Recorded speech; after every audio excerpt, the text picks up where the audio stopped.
One of the things I think about, and one of the reasons why I'm on the show, is because of the comments that were made, frankly, on this show, that the only way for a young African-American kid to be successful in this country is to be the exception and not the rule. That is a dangerous, offensive, disgusting message to send to our young people today, that the only way to succeed, black man who thinks for himself, you can be anything in America if you're black, except for conservative. That's why Sunny is so radical and so disgusting with her comments. Hostin's obsession with race gets thrown back in her face. Today's video comes to us from Sunny Hostin. Sounds like a town. We're in Sunny Hostin. Sunny Hostin's tenure on The View has been marked by her outspoken approach to addressing critical social issues, particularly systemic racism and inequality in America. For context, Sunny is a staunch supporter of reparations and has made a fortune spewing nonsense about white privilege and racial justice. Her recent debate with Senator Tim Scott showed how strong and deeply held views on race can spark debate, especially when personal experiences clash with broader views about systemic issues. By the way, I thought liberals were so open-minded. Why are they so obsessed with, why are these women at The View so obsessed with you? Hostin's approach to discussing racial inequality on The View is deeply rooted in her acknowledgement of systemic barriers that affect many parts of American life. During the debate, she outlined 5 critical areas where these inequalities are most noticeable. Wow.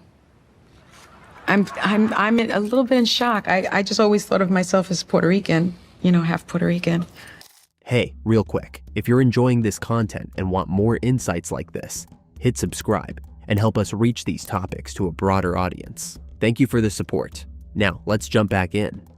I didn't think I was, my family was originally from Spain and slaveholders. Yeah. So how are you feeling, my friend? I think it's actually pretty interesting that my husband and I have shared roots. Yeah. So I do appreciate that. And I think it's great for our children to know this information. Hostin argued that economic disparities cannot be addressed without acknowledging systemic racism. She highlighted the wealth gap between African American and white households, linking it to historical injustices like slavery, segregation, and discriminatory lending practices. So here's what I'm going to suggest. I'm going to suggest the fact of the matter is that progress in America is palpable. It can be measured in generations. I look back at the fact that my grandfather, born in 1921 in Sally, South Carolina, when he was on a sidewalk, a white person was coming, he had to step off and not make eye contact. That man believed then, with some doubt now, in the goodness of America, because he believed that having faith in God, faith in himself, and faith in what the future could hold for his kids would unleash opportunities in ways that you cannot imagine. Education was a central focus of Hostin's critique. She asserted that the public education system often fails minority communities, with schools in predominantly Black and Latino neighborhoods receiving less funding and resources. This inequality, according to Hostin, reinforces a cycle of poverty and limits upward mobility. Well, listen, HBCUs is a good one, because one of the reasons why I took the funding for HBCUs to the highest level in the history of the country, and then I helped make it permanent, is because I believe that education is the closest thing to magic in America. So I'm about making sure that our kids have as many opportunities to succeed as possible. It's one of the reasons why. Hostin also addressed healthcare inequities, emphasizing the disproportionate impact of chronic illnesses and limited access to medical care on minority communities. She argued that these disparities are not accidental, but stem from structural inequities in the healthcare system. 10% of African Americans got a high school degree, diploma. Today it's over 90%. When you look at the income, success that we've had. That's an HBCU stat. The overrepresentation of African Americans in the criminal justice system was another critical point in Hostin's argument. She noted that systemic bias in policing, sentencing, and incarceration perpetuates racial inequality, making it harder for affected communities to thrive. vice president. We've had 2 African Americans to be secretaries of the state. In my home city, the police chief is an African American who's now running for mayor. The head of the highway patrol for South Carolina is an African American. Still in exceptions. In 1975. Hostin discussed how discriminatory housing policies have historically disadvantaged African American families. She highlighted practices like redlining, which prevents minorities from buying homes and building wealth that could be passed down to future generations.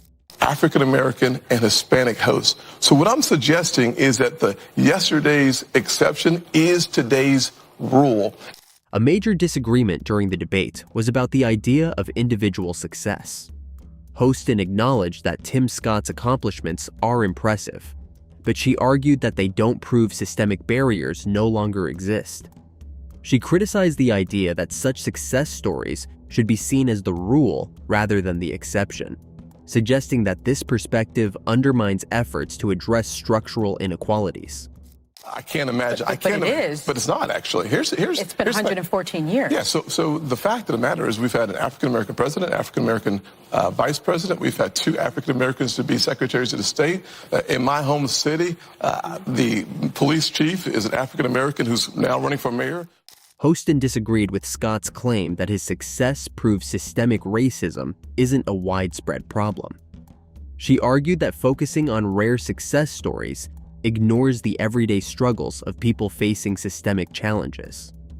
To her, this way of thinking could lead to complacency, where people believe no changes are needed to fix the larger issues. Yesterday's exception is today's rule. And for us to So suggest... America has met its promise. No, of course, the concept of America is that we are going to become a more perfect union. That in fact, the challenges that we face 50 years ago and 60 years ago should not be the same challenges that we face today. And here's the way that you measure that.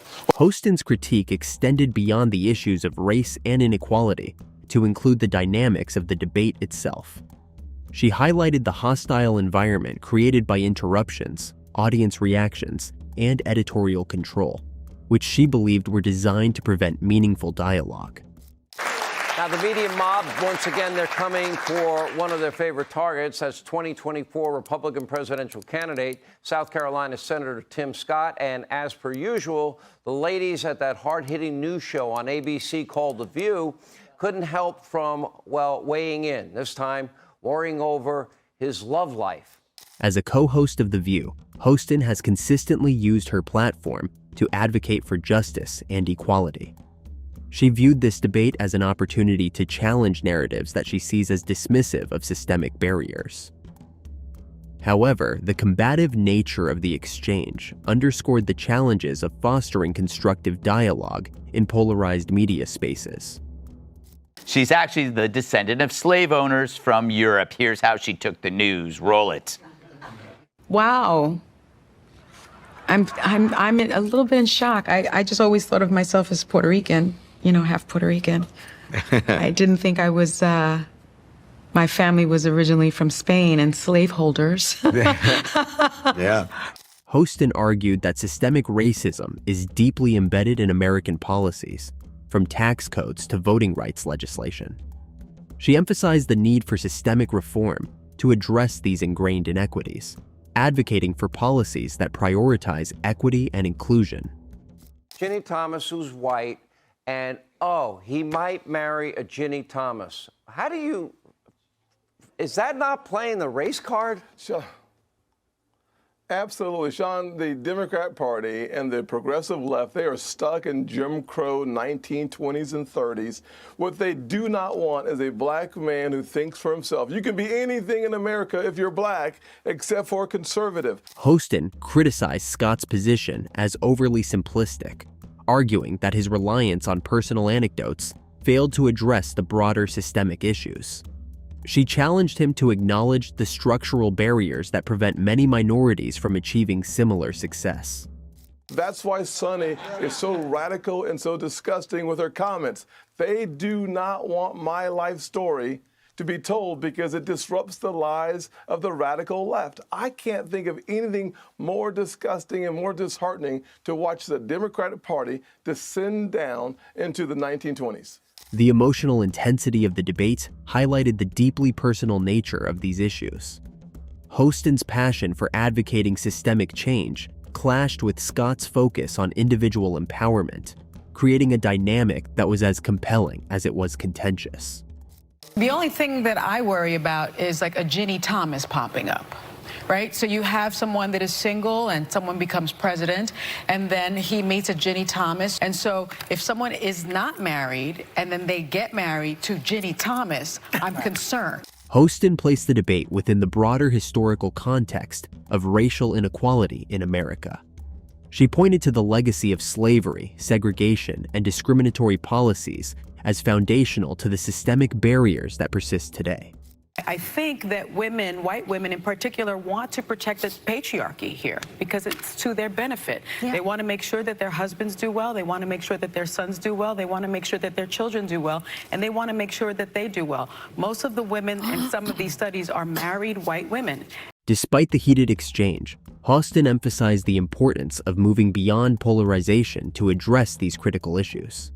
She called for open dialogue and collaborative solutions to tackle systemic inequality effectively. Every kid today can look, just change the stations and see how much progress has been made in this country. ABC, NBC, CBS, ESPN, CNN, Fox News all have African American and Hispanic hosts. Sunny Hostin's debate with Tim Scott on The View underscored the ongoing struggle to reconcile individual success stories with the broader reality of systemic inequality. While their perspectives differed, the discussion highlighted the need for continued dialogue and action to address the structural barriers that shape the American experience. Remember to leave a like and subscribe to our channel if you found this content valuable. See you in the next video.